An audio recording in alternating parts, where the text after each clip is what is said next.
Somewhere past the orbit of Neptune, a listening post the size of a small moon picked up a signal that shouldn't have existed. Not a hail, not a beacon, a scream. 31 ships broadcasting on every frequency at once. Bleeding heat, bleeding atmosphere, bleeding people. Whatever was chasing them had already caught most of their fleet. What was left was running on fumes and prayer, aimed at a small blue world that, as far as the galaxy was concerned, didn't matter yet. They were about to find out how wrong the galaxy was. This is the story of what happened when the last survivors of a dying civilization knocked on humanity's door, and what humanity chose to do about it. The HFY fleet had been running for 4 years, though calling it a fleet was generous.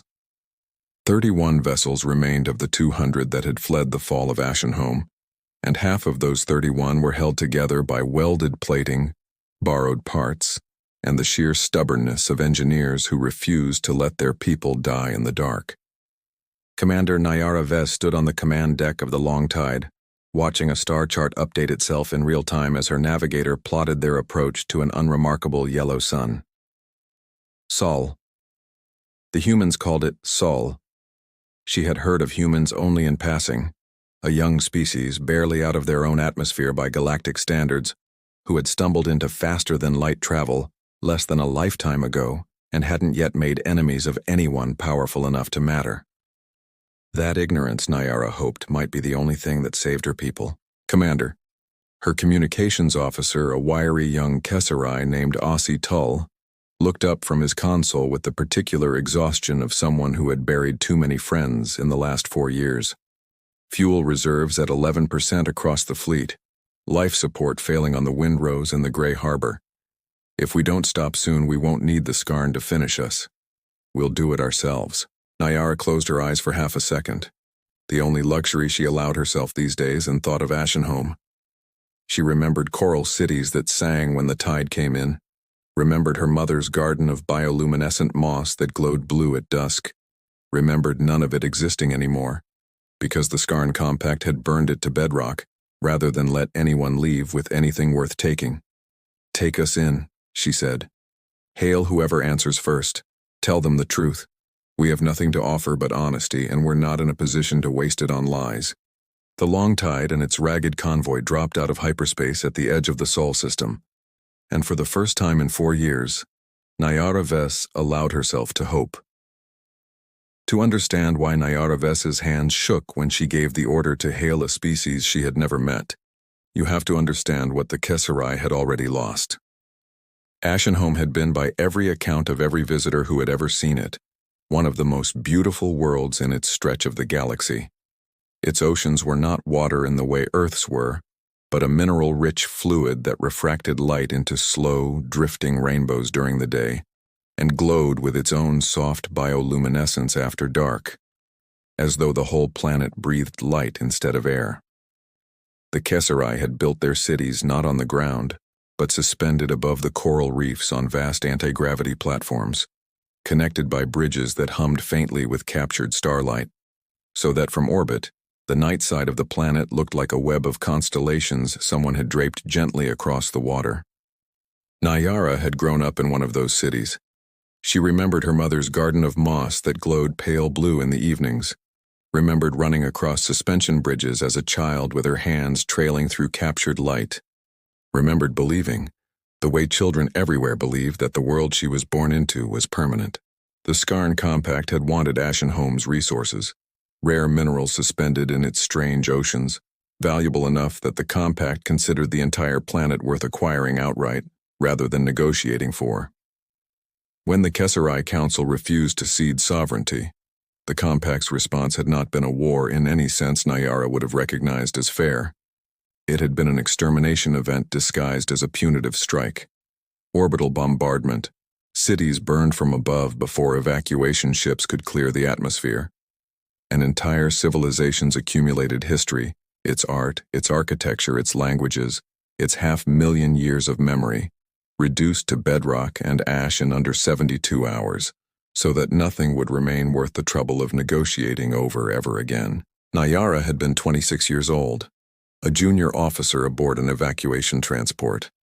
when she watched her homeworld disappear behind them through a rear viewport, already dark where its cities used to glow. She had not cried then. She had been too busy helping load frightened children onto lifeboats to process what she was losing. The grief came later, in pieces over years, the way grief does when there's no time to feel it all at once. That had been 3 generations ago by HFY reckoning. The survivors had aged, had children, had grandchildren, all of them born and raised aboard ships, running from system to system, always precisely one step ahead of Scarn hunter fleets that never quite stopped looking. 200 ships had fled Ashenhome.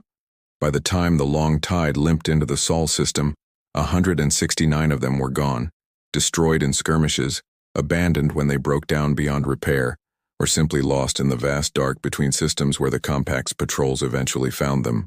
Nayara Ves had inherited command of what remained, not because she wanted power, but because everyone more senior than her was dead. She carried the weight of every decision that had led 31 ships and 30,000 exhausted survivors to a small, unremarkable yellow star, betting everything on the hope that a species none of them had ever met might choose kindness over convenience. It was not a bet she made lightly. It was the only bet she had left.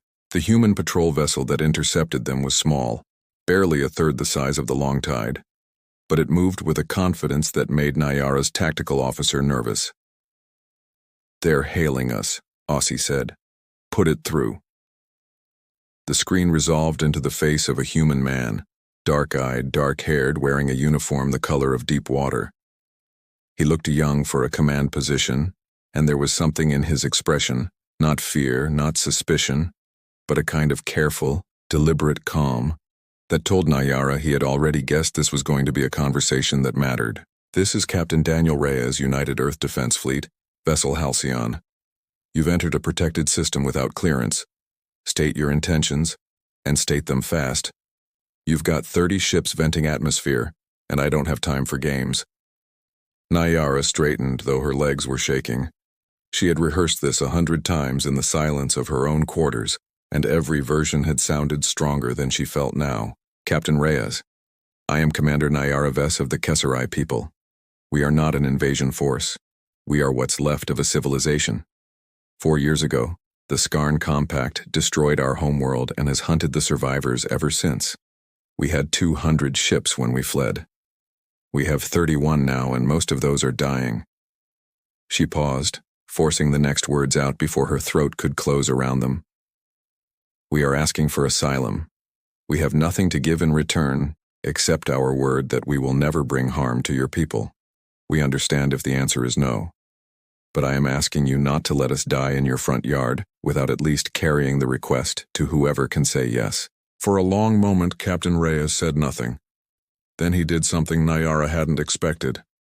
He nodded once like a man who had just decided something important about the universe. "Hold your position, Commander. Do not power weapons. Do not attempt to land on any inhabited world. And do not lose hope. I'm relaying this to UEDF Command and Earth's Unified Council right now. That's a decision above my rank, but I promise you, it will not sit on someone's desk while your people die waiting for it." "Thank you," Nayara said, and meant it more than any 2 words had ever been meant in her life.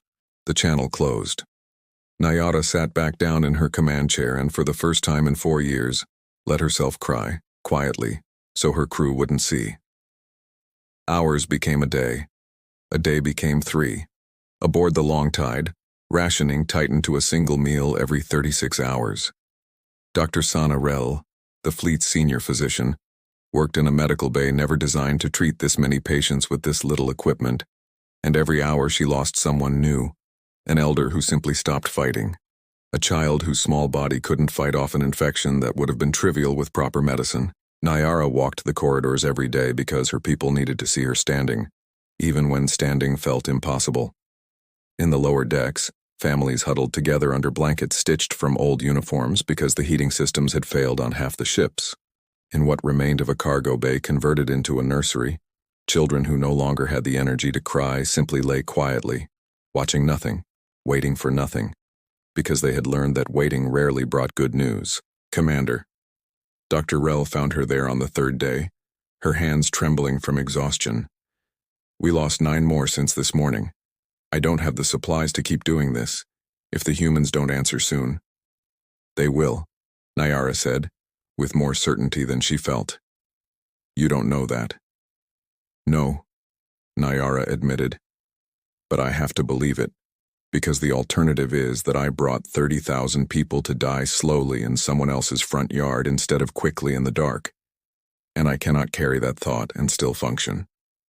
So I choose to believe. That night, the message came. Ossie's voice cracked with something between exhaustion and disbelief as he called Nyara to the bridge. She ran. Actually ran. Something a Kesserai commander of her rank almost never did in front of crew, and arrived breathless as the view screen resolved into the image of a human woman with silver-streaked hair and eyes that had clearly seen more than one difficult night. Commander Vess, I am First Counselor Mireya Adeyemi of the Unified Earth Council. I speak on behalf of Earth and its allied stations. Nyara held her breath. Your request has been reviewed, Adeyemi continued. I won't pretend the debate was easy. Some of my colleagues worried about resources. Some worried about drawing the attention of whoever is hunting you. Those are not small concerns, and I won't insult you by pretending they didn't matter. She paused, and something in her expression softened. But in the end, the council agreed on one thing: a species that turns away the dying because helping them might be inconvenient doesn't deserve to call itself civilized. Commander Vez, on behalf of humanity, you and your people are granted asylum, effective immediately. For a moment, nobody on the Long Tides Bridge breathed. Then the silence broke into something Nyara had not heard from her people in 4 years: real, unguarded joy. Ossi put his head in his hands and wept openly. Somewhere behind her, 2 crew members who had lost everyone they loved on Ashenholm embraced like siblings. We are preparing a home for you, Adeyemi said. An orbital station called Meridian, built between Earth and Mars. It was never fully populated. It will be yours now. Ships are already inbound with supplies, medical teams, and construction crews. Commander, welcome home. We are in your debt, Nyara managed. No debt, Adeyemi replied simply. When someone is drowning, you don't send them an invoice for the rope. Welcome to the Sol system, Commander. You're safe now.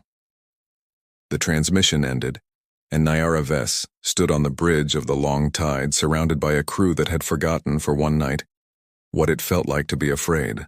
But she also knew in the part of her mind that never fully rested that the Skarn Compact did not forgive defiance, and they never ever stopped hunting what they considered theirs.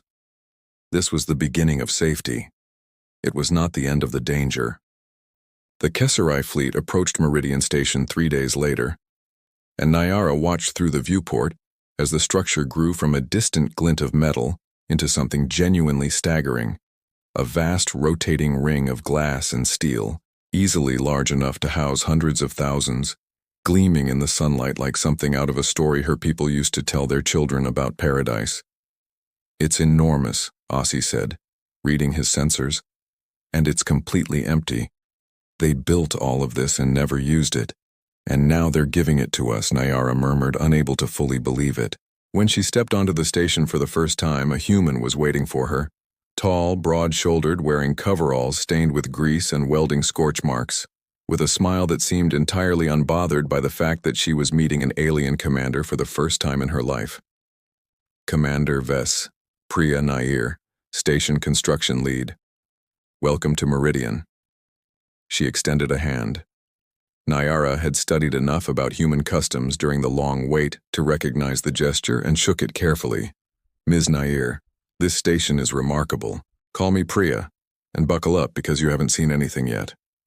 She led Nyara through corridors alive with human activity, engineers installing life support calibrated for Kesserai biochemistry, xenobiologists cross-checking atmospheric mixtures, construction crews running on 24-hour rotating shifts. We've got 3 weeks to get this place ready for 30,000 new residents. 3 weeks, Nyara repeated. That's not possible. Priya grinned.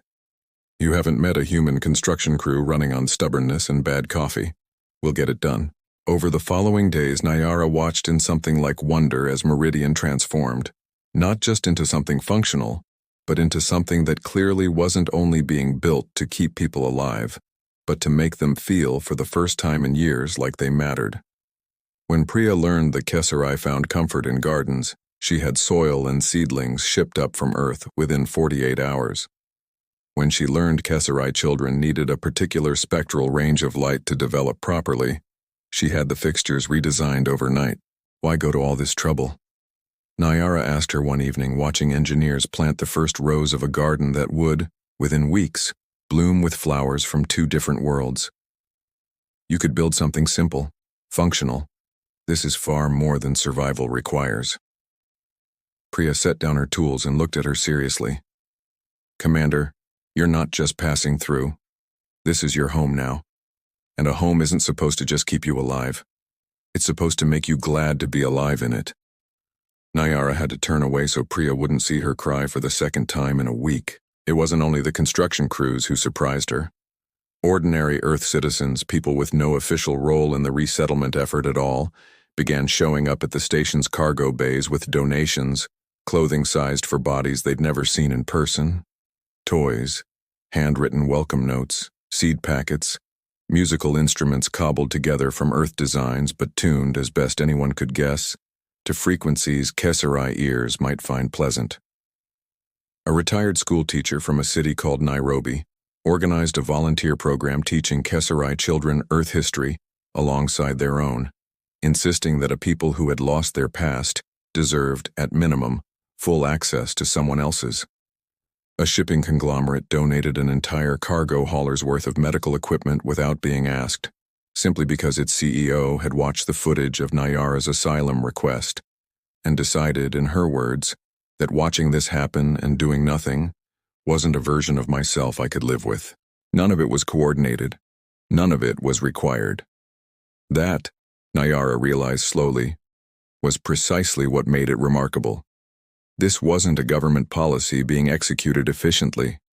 It was hundreds of thousands of individual people independently arriving at the same quiet conclusion, that strangers in trouble deserved help, and that helping them wasn't a burden to be managed, but a chance worth taking.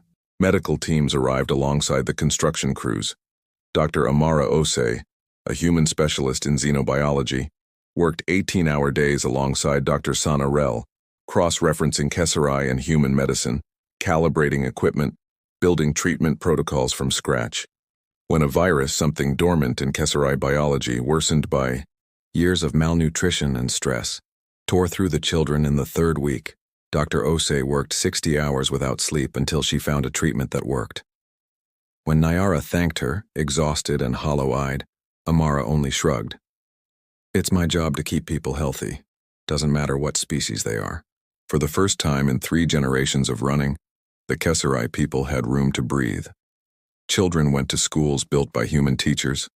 Adults found work maintaining the station or apprenticing alongside human engineers. Artists who hadn't picked up a brush in years began creating again, blending Kesari and human styles into something entirely new. But peace, as Nayara had feared, would not last. The message arrived on an ordinary morning, while Nayara was in a meeting with Priya about expanding the station's agricultural bay.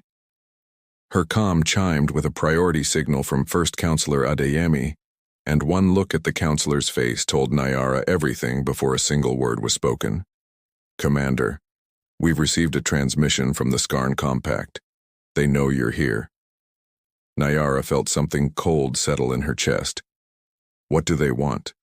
They claim the Kesari are escaped property of the Compact and are demanding immediate return. They've given us 72 hours. And your answer? Adeyemi's expression hardened into something Nayara hadn't seen from her before. Not anger exactly, but a resolve that had clearly been forged well before this moment. I told them the Kesari are free people under Earth's protection, not property, and that humanity does not negotiate with slavers. I told them if they want you, they'll have to go through us.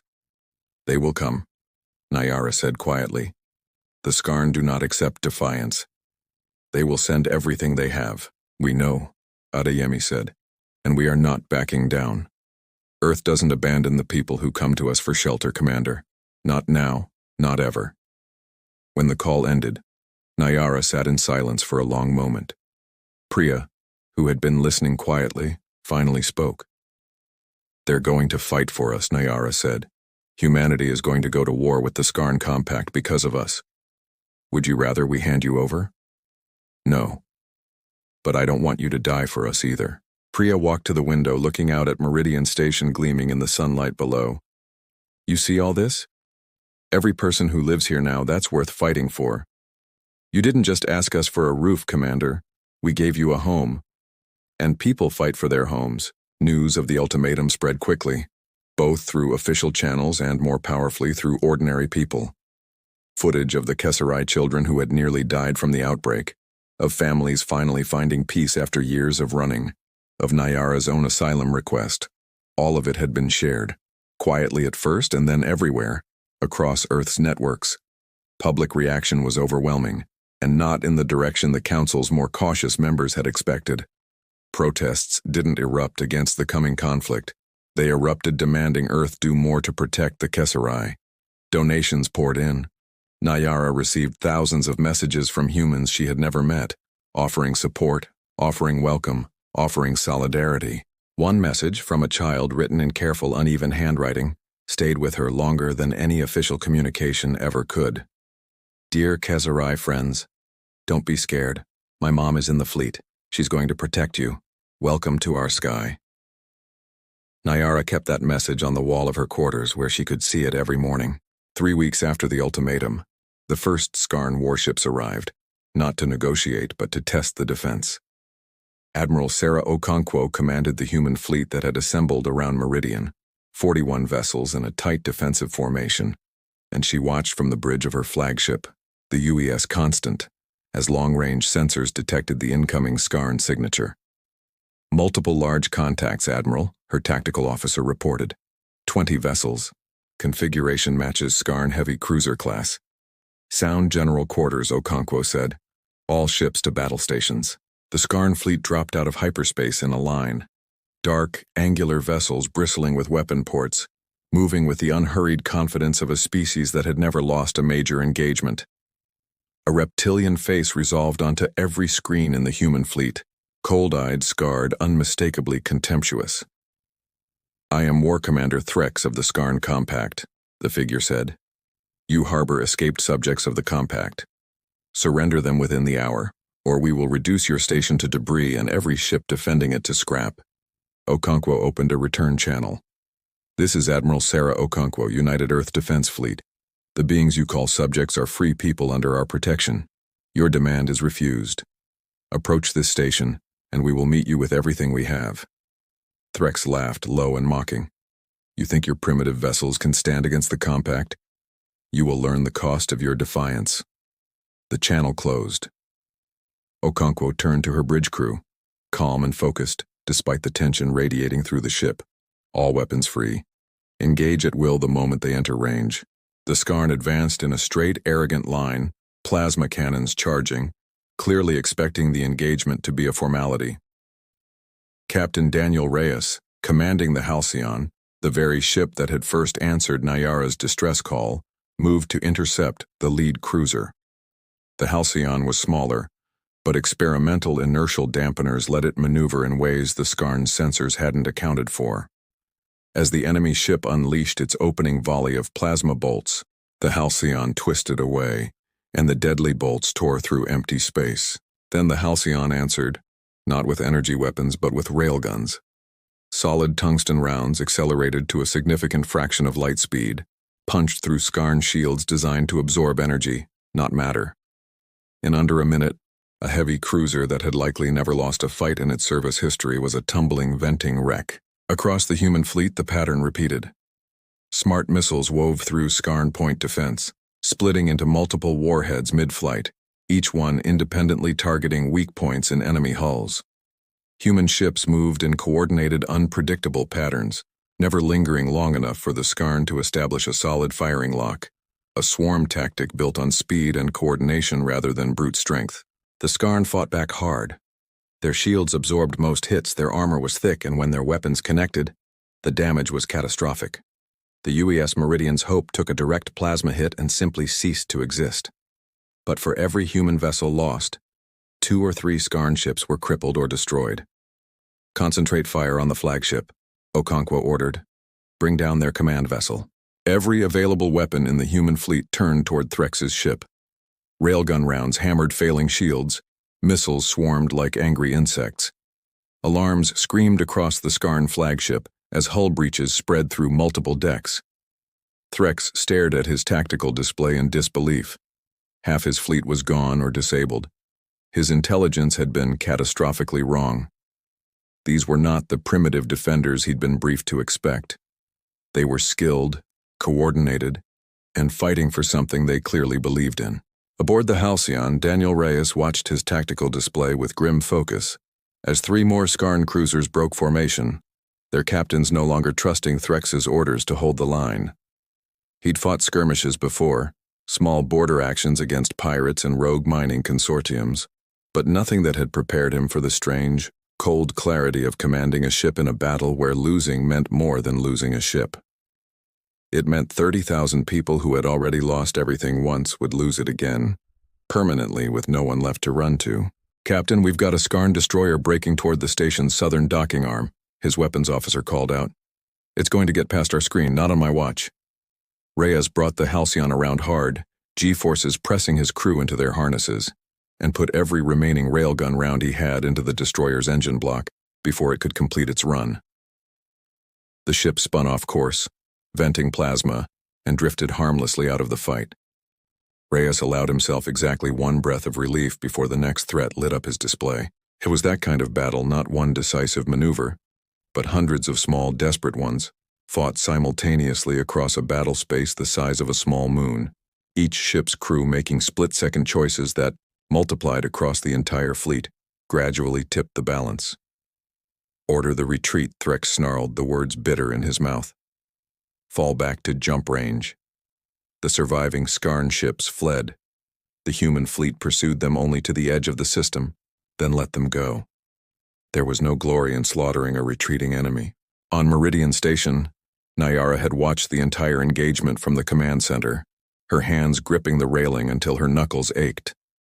When the all-clear sounded, she sat down and wept, not from fear, but from a crushing mixture of gratitude and guilt. People had died. Humans she had never met had died defending strangers. Lieutenant Liam Brooks, a young human security officer assigned to the station, found her there an hour later. "People died for us today," she said quietly. "Humans I never met. Why would you sacrifice so much for strangers? You gain nothing from this."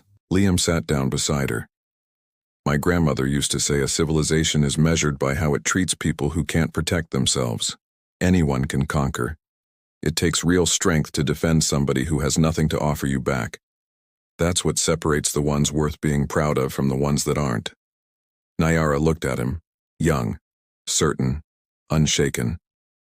"I wish more of the galaxy thought the way you do." "Maybe they will," Liam said. "Maybe watching Earth stand up to the Skarn will remind some of them that they're allowed to." He had no way of knowing yet how right he was. In the months that followed, word of the battle spread, not just across Earth but across the wider galaxy, carried by trade routes and diplomatic backchannels to species who had quietly submitted to the Skarn Compact out of fear, believing resistance was pointless. Ambassador Nicole Okafor was given an unusual assignment: travel from world to world, carrying footage of the battle and a simple, dangerous proposition, a coalition of free worlds, built not around conquest, but mutual defense. It was not an easy sell. Species that had bent the knee to the Skarn remembered exactly what happened to worlds that resisted: burned cities, enslaved populations, entire cultures erased as examples. But Nicole had something they hadn't seen in a long time: proof that the Compact could bleed. "I am not asking you to sacrifice your worlds," she told the Talvasi Council on their frozen homeworld. "I am asking you to stand with us. Alone, we all eventually fall. Together, we might not." An elderly Talvasi ambassador named Kess studied the battle footage with tears in her eyes. "You fought for beings you barely knew," she said. "Humans died protecting refugees who had nothing to offer them. We believed that kind of compassion didn't exist anymore in this galaxy. It's not extinct, Nicole said. It just needed somewhere to grow again. Slowly, cautiously, a coalition began to form. Species began rebuilding militaries they had let atrophy under decades of submission, training soldiers, constructing ships, preparing, for the first time in a long time, to stop kneeling. Not every world Nicole visited said yes. On a mining colony called Varen's Rest, the local council listened to her entire presentation in silence and then declined outright, citing 3 generations of Skarn tribute payments that had, at least, kept their children alive. Nicole didn't argue. She thanked them for their time, left contact information in case they changed their minds, and moved on to the next system, because she understood something the council back on Earth had impressed on her before she left. You cannot force anyone into courage. You can only make sure the door stays open for when they're ready to walk through it. On the Farron homeworld, the reception was different. The Farron had lost an entire moon colony to a Skarn correction 15 years earlier, and their ambassador, a sharp-eyed elder named Tovash, watched the battle footage twice before speaking. "You understand what you're asking," Tovash said. "If we join you and the coalition loses, the compact will not simply punish us. They will erase us, the way they tried to erase the Kesserai." "I understand," Nicole said. "I won't pretend otherwise, but I'd ask you to consider the alternative. If you don't join us and the compact wins anyway, do you believe your tribute payments will save you? Or do you believe you're simply choosing to die on a timeline someone else picked for you instead of one you chose yourself?" Tovash was quiet for a long moment. Then he called for a formal vote of the Farron Council, and 3 days later, 50 Farron destroyers began preparations to join the coalition fleet. Back on Meridian, Nyara Vess was elected the Kesserai people's first premier in 3 generations. The first election they had held since the fall of Ashenholm. In her acceptance speech, broadcast across the station and throughout Earth's networks, she said words that would be repeated for years afterward. "We came to this system broken, expecting nothing more than a place to hide until the Skarn found us again. What we found instead was something we believed the galaxy had lost: compassion without conditions, sacrifice without expectation of repayment, people who believe that protecting the helpless is not a burden but an honor. Humanity did not simply give us shelter. They gave us back our future.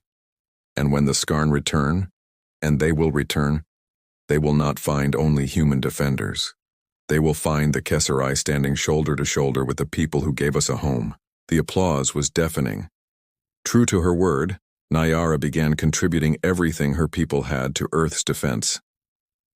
Kesserai engineers, who had spent generations perfecting energy systems in secret while running from the compact, worked alongside human shipbuilders to improve fleet capability. In the workshops, Priya Nair collaborated with Kesserai architects on new defensive platforms. In the medical bay, Dr. Osei and Dr. Rel refined treatments that worked for both species. In the security division, Liam Brooks trained alongside Kesserai guards, trading tactics. The relationship had stopped being protector and protected. It had become partnership. The 3 months of peace between the first battle and the invasion fleet's arrival were not spent resting. They were spent preparing. In every quiet, unglamorous way, preparation actually happens.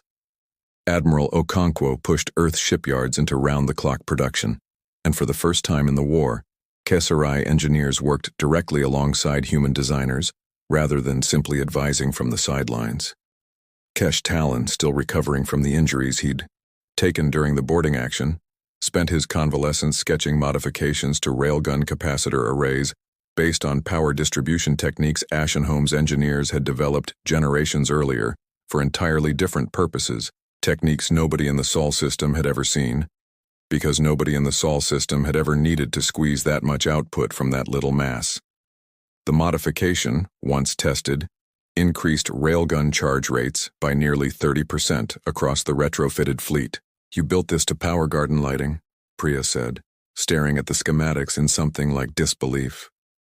"We built it to survive on very little, using whatever we had," Kesh said. "Turns out that's useful for more than gardens."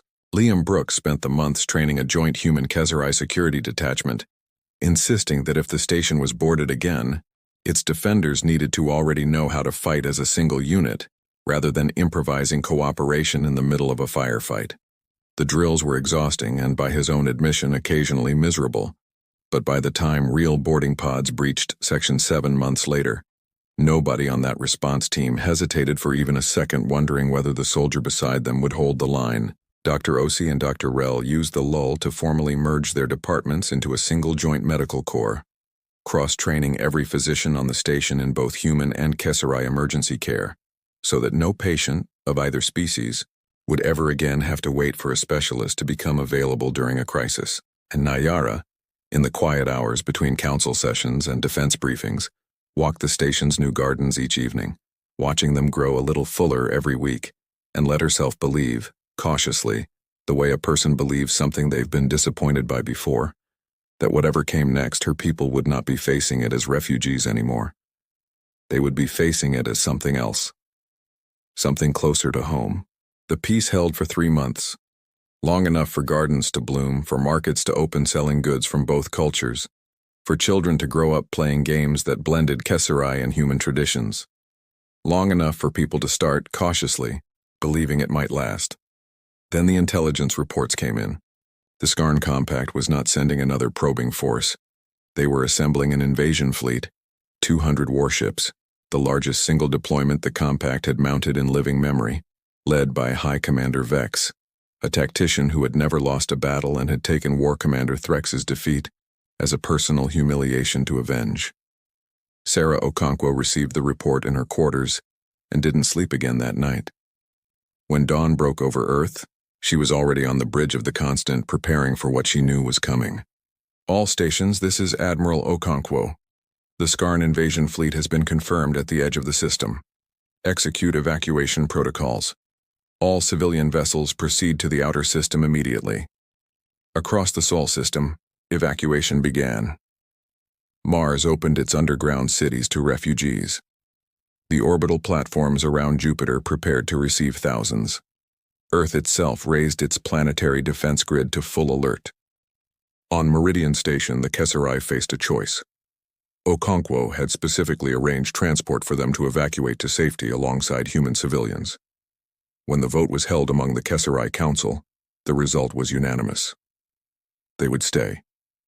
Nayara stood in the station's command center, flanked by Kesserai engineers, tacticians, and volunteers who had spent months training for exactly this moment. "Commander, you should evacuate your people," Okonkwo urged over comms. "This is going to be brutal. With respect, Admiral, we are not leaving. The Skarn came here because of us. We will stand and face them." There was a pause. Then, "Very well.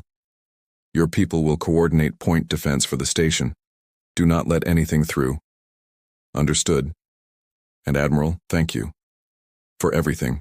The human fleet took position. 97 warships, including newly commissioned vessels, rushed into service ahead of schedule, forming a defensive sphere around Meridian. And they were not alone. As the Skarn fleet began its approach, 50 ships from the newly formed coalition emerged from hyperspace and took their place alongside the humans. Talvasi cruisers, Farron destroyers, Morath carriers, species that had cowered before the Skarn for decades, now standing in open defiance for the first time in living memory. High Commander Vex watched the defensive formation assemble from his flagship, the dreadnought Absolute Reckoning, with cold satisfaction. Even with reinforcements, the defenders were outnumbered more than 2 to 1. He had studied the previous engagement in exhaustive detail. He believed he had accounted for everything. "All ships, advance in wall formation," Vex commanded. "Overwhelming firepower. Crush them completely." The Skarn fleet advanced as a solid, intimidating wall of metal and weapons fire, designed to break enemy morale before the first shot was ever exchanged. Admiral Okonkwo watched them come, motionless. "All ships, hold position. Let them enter the kill zone." The Skarn drew closer, weapons charging, confident in their overwhelming numbers. "Now," Okonkwo said quietly.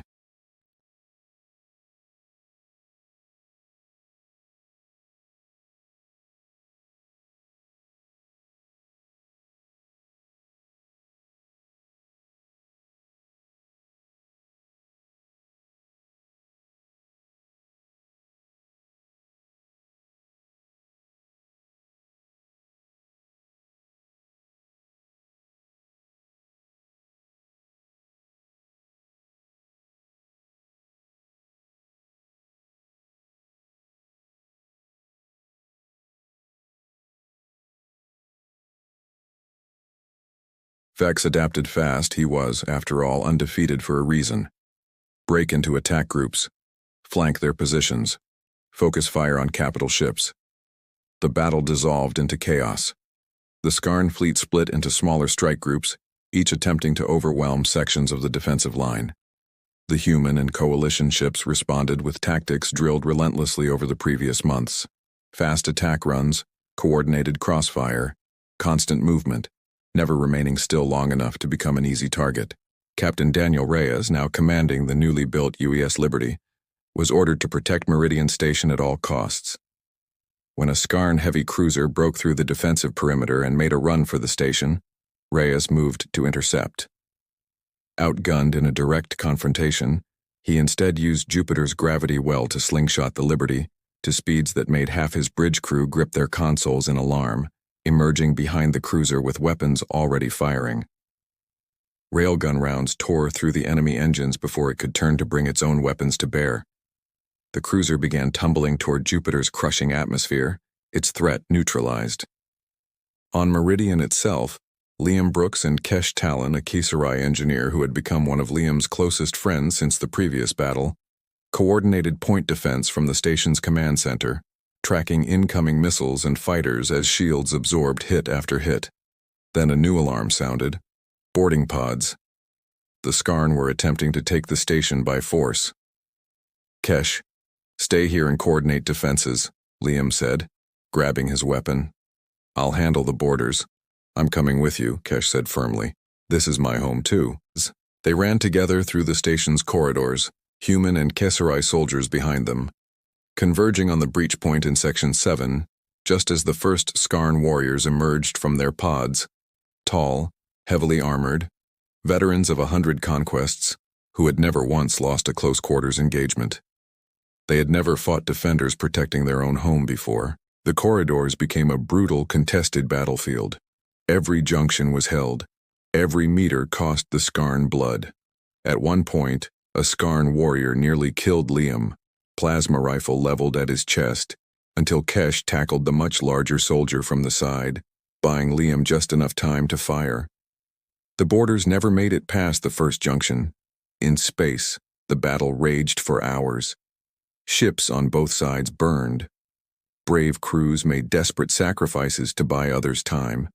One of those sacrifices would be told and retold on Meridian for years afterward. The UES Quiet Harbor, a supply and repair vessel never designed for frontline combat, found itself directly in the path of a Skarn strike group attempting to flank the station's eastern approach. Its captain, an engineer by training named Rosa Delgado, had exactly two options: retreat and let the strike group through to the station, or hold position and buy the defensive line enough time to reposition. She held. The Quiet Harbor took hit after hit, its outdated shields failing within minutes, its unarmed hull absorbing fire meant for ships that could actually fight back. By the time reinforcements arrived to drive the strike group off, the Quiet Harbor was a broken hulk venting atmosphere into the void. But the strike group never reached the station, and every soul aboard the transports Rosa Delgado had been shielding made it through untouched.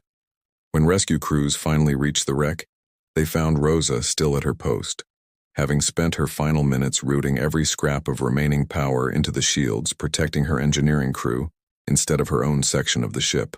Nayara would later insist that the Memorial Garden's central tree be planted in soil, brought specifically from where the Quiet Harbor's wreckage was recovered. Nobody on the station ever needed the reason explained to them twice, but slowly, the tide turned.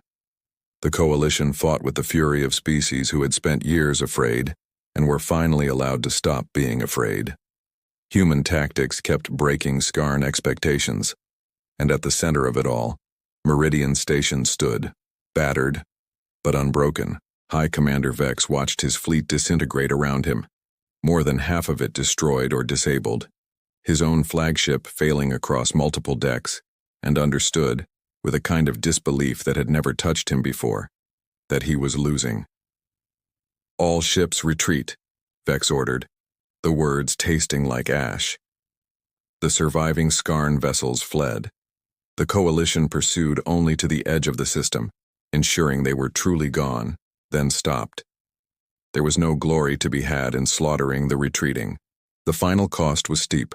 23 human ships destroyed, 15 coalition vessels lost, thousands of lives gone. But Meridian Station stood. The Kezerai were safe, and the Skarn Compact had been broken, decisively, for the second time. Admiral Okonkwo sat in her command chair afterward, uniform torn, exhausted past the point of words, and allowed herself to feel, for one moment, the weight of what they'd survived. Nyara contacted her from the station, looking as hollowed out as Okonkwo felt. "Admiral, I don't know how to thank you. Your people gave everything to protect mine. You're not separate from us anymore, Commander," Okonkwo said. "You're part of us now. When one of us is threatened, all of us respond. That's what it means to belong somewhere. And you belong here now in every way that matters." Across Earth, celebrations broke out, not because a war had been won, but because lives had been saved. Because when refugees had come asking for shelter, the answer had been yes, and that yes had been backed with everything Earth had. The story spread across the galaxy far faster than any diplomatic cable could travel. The Skarn Compact, undefeated for generations, had now been broken twice by a young species and the allies it had inspired. Species who had knelt out of fear began, quietly and then not so quietly, to reconsider whether kneeling was truly their only option. The coalition of free worlds grew. More species joined. More fleets were built, this time not out of desperation, but out of the dangerous, contagious idea that resistance was actually possible. The age of Skarn domination had begun unmistakably to end. On Meridian's observation deck, Liam and Kesh watched the sun rise over Earth, the station's damage already being repaired around them. "Do you think they'll come back?" Kesh asked. "Maybe," Liam said. "But if they do, we'll be ready. And we won't be alone." Kesh nodded slowly. "I've been thinking about what you said. About civilizations being measured by how they treat the people who can't protect themselves. What about it? I think humanity just taught the entire galaxy something it had forgotten how to believe." A year after the battle, Meridian Station was no longer a refugee camp. It was a home, gardens blooming with flora from two worlds, markets trading goods between cultures, schools filled with children who had never known anything but safety, artists creating work that belonged to neither species alone and to both at once. Nyara Vess stood at the edge of the new memorial garden, planted where the worst of the fighting had scarred the station's outer hull, now overgrown with flowers grown from seeds preserved since Ashenhome and cuttings brought up from Earth, growing together in soil that belonged to neither planet. She thought of her mother's garden, gone now, existing only in memory. She thought of the 200 ships that had once carried her people, reduced to 31 by the time they'd found Earth. She thought of Captain Reyes's voice on that very first transmission, "Hold your position and don't lose hope," and how impossible that instruction had felt at the time, and how right it had turned out to be. Civilizations, she had come to believe, weren't measured by how large their fleets were, or how far their borders stretched, or how long they had existed. They were measured in the end by a single question. When someone with nothing left came asking for shelter, what did you choose to do? A soft chime interrupted her thoughts. A message from Priya, now leading the station's permanent expansion office, asking whether Nyara wanted to review designs for a second memorial garden, this one to be planted on the rebuilt Varen's Rest colony, which had quietly reached out to join the coalition 8 months after first declining. Nyara smiled and replied that she'd reviewed the designs personally, and that she wanted native Ashenhome moss included in the planting list if any viable cuttings still existed anywhere in the fleet's seed vaults. They did. Dr. Rell had been keeping a small, carefully guarded reserve since before the long tide had even reached the Sol system. Cuttings preserved, she admitted later, just in case there was ever ground worth planting them in again. There was now. There was ground on Meridian, and soon there would be ground on Varen's Rest, and perhaps, one day, ground on worlds Nyara hadn't even imagined yet. All of it slowly, stubbornly, growing the same pale blue moss that had once lit her mother's garden on a planet that no longer existed anywhere except in memory and moss, and the children who would grow up hearing its story. Humanity had chosen, and the galaxy would never be quite the same because of it.